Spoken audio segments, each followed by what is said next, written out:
Some people don't know that there is even the possibility of taking responsibility. That's why you are so important. Anybody who realizes it, you are the beginning of the transformed world.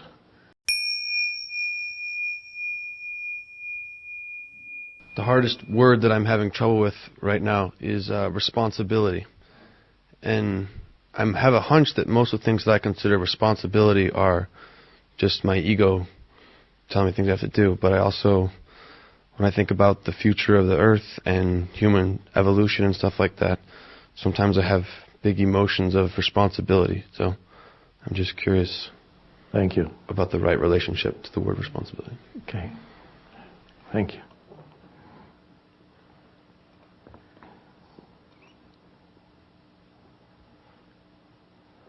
Yeah, it's a strange word. It has been pointed out that if you look at the word, it seems to be talking about the ability to respond.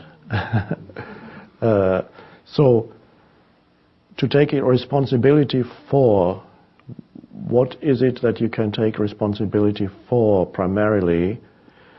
It's taking responsibility for your state of consciousness, which determines what kind of world you create.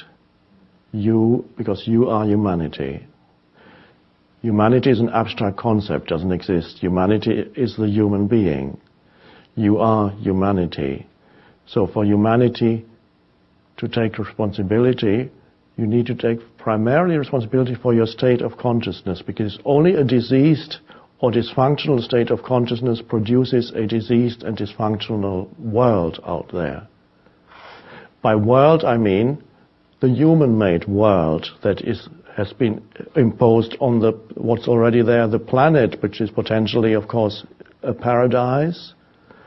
The planet, pristine, unbelievable jewel, a being of great intelligence. We are not separate from it, but the being is going through a transitional process. And every transitional process is critical. It may or may not work, in which case the being will go some other way. But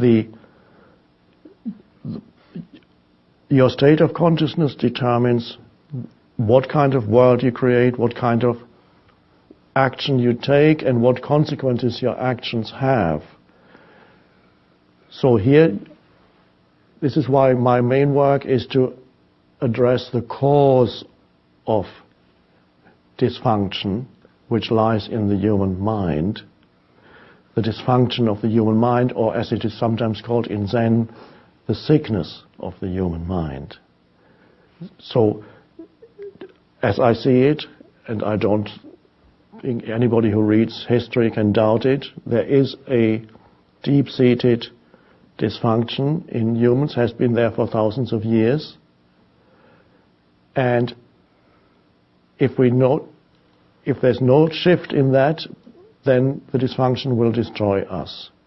It probably won't destroy the planet, because the planet has enormous resources, but it'll take a while, would take a while for the planet to recover. All you have to do then is primarily take responsibility for your state of consciousness now. Now. And this is what the entire teaching really is about. What is my state of consciousness at this moment? Am I generating disturbance? Am I generating negativity? Am I generating conflict and suffering for myself and others? Am I generating inner pollution? Am I polluting the beautiful being that I am, with continuous absurd movements of thought, producing negative emotions, producing an entire entity that is illusory, that I call the me. So, to take responsibility, there needs to be just, of course, an awakening where you can say, okay, I will take responsibility now. Some people don't know that there is even the possibility of taking responsibility. That's why you are so important. Anybody who realizes it, you are the beginning of the transformed world. I don't know who first coined the famous phrase. You hear it quite often these days. You need to be the change. That the change that you want to see out there, you need to embody that. And that's not primarily what you do. There's something more primary than what you do. It's who you are. Who you are is your state of consciousness. Whatever you do flows out of that. So that's the primary is that. So the change is the transformed state of consciousness. Now, that is your responsibility. Once you've seen that, that's your responsibility. Now you know it. People who are not yet at that level don't realize it, and that's fine. You can't expect the whole world already to be at that stage. It's enough for you to take responsibility, knowing there's still a few million others who don't know that they can take responsibility because they live in such unconsciousness that they see the entire evil in others. What they see as evil, it's all in them. And they make half the world into their enemy. It's all out there. They're still, that's fine.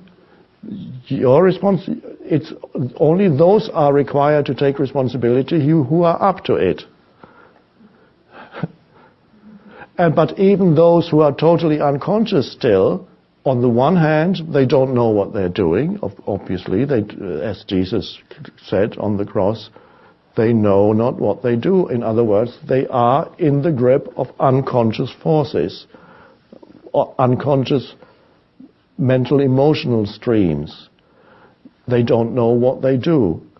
They cannot be held responsible. And people say, well, they should be held responsible. No, they can't, but they don't know what they do. However, the fact that they are not responsible because they can't be responsible does not mean that they do not suffer the consequences of their unconsciousness.